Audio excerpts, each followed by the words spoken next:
की खामोशी ने कुछ कहने की कोशिश की, मगर लफ्जों ने रुका ही ये चुप भी आज बेआवाज सी नौहिश की।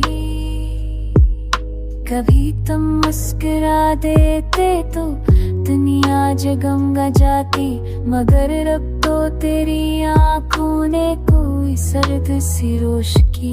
हमें याद आता रहता है वो लम्हा जब तुम आए थे, वो लम्हा आज भी सांसों में जैसे खुशबू बनके गर्दिश की।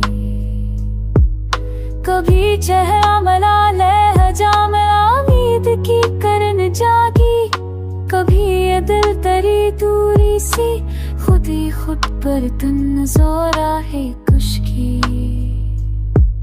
ज़माना पूछता रहता है कि हाँ जा तक रखे हुए, कौन जाने दिल में मोहब्बत की किस हद तक सर्द खुश की।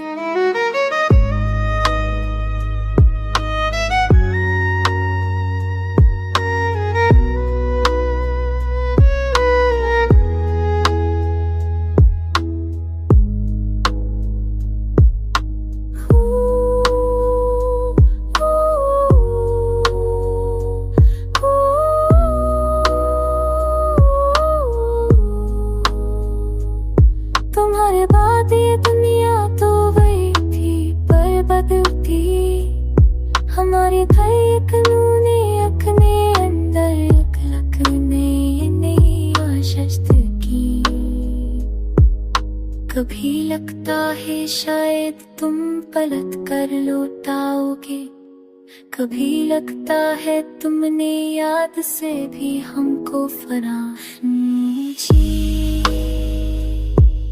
चले थे साथ कुछ लम्हे मगर लगता है सदी गुजर गई, वो चंद साथी दिल ने अपनी तकदीर में महफूज कर सश की। तुम ही सोच तो दिल भी आज तक रसता है चुपके, कि जैसे दर्द ने हर एक धड़कन पर अपनी दस्तक महकी। मरे दिल की खामोशी ने फिर से पुकारा है, कोई दूर बैठा चेहरा आज भी उसको बेनाम सी खल्श की।